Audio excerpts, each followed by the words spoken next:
What's for dinner?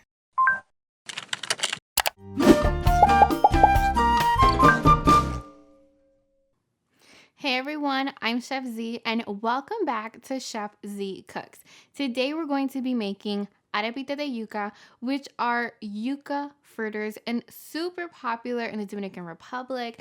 Now, there are a bunch of different ways of making it, but overall, this is a fairly simple dish that goes so quickly when you put it out as an appetizer. Now, the biggest thing when making this, honestly, is guayando la yuca. So, grating that yuca. You're gonna grow some big muscles. And there's also various different shapes you can make it. And I'm actually going to be showing you the two most popular shapes that you use whenever you're making this dish. Let's go ahead and get started. Making arepitas de yuca is really easy and you honestly don't need that many ingredients.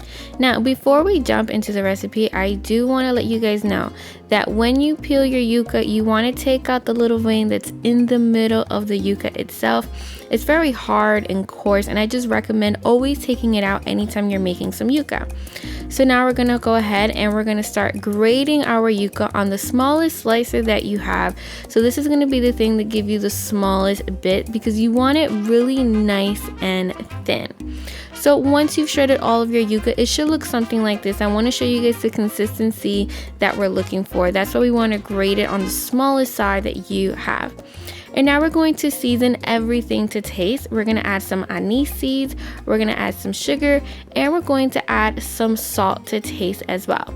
So here's what I recommend doing. When it's time to fry the arepitas, I recommend just frying a very, very small one just so that you can taste test it. And then you can alter the seasonings however you like.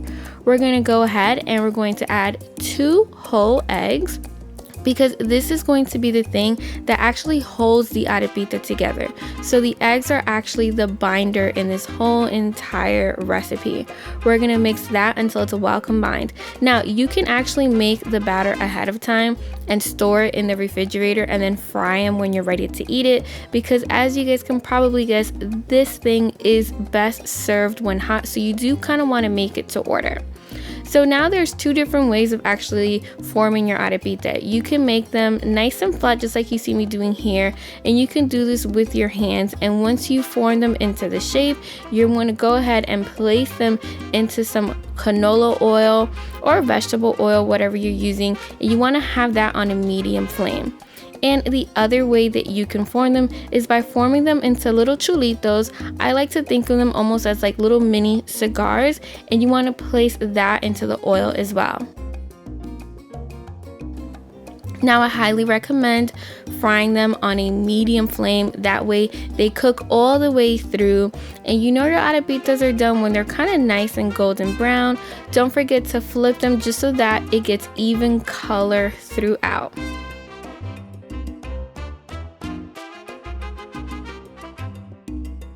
And once your arepitas are done, you do want to take them out and you want to drain the excess oil onto a paper towel.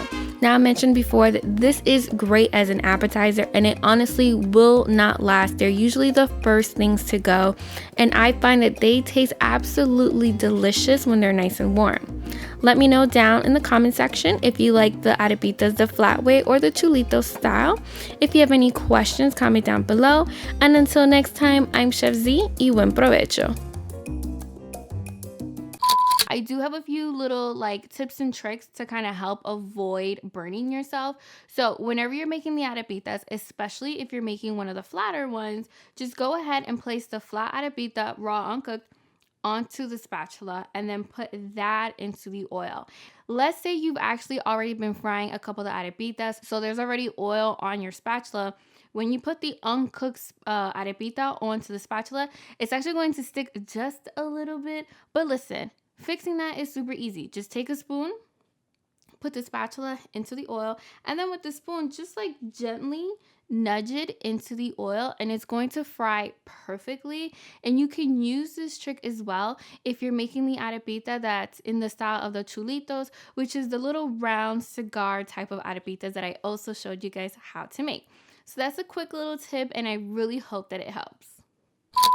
Thank you so much for watching today's video. Now, if you make these arepitas de yuca, be sure to take a photo of it, send it to me, tag it, because I love sharing your recreations of my recipe and it truly means the world. Now, before you leave, don't forget to subscribe and hit that bell so that you're notified each and every single time I post an all new video. And in case you're hungry, you need some inspiration, lucky for you, I have so many recipes already here on my channel and you can click on them right here.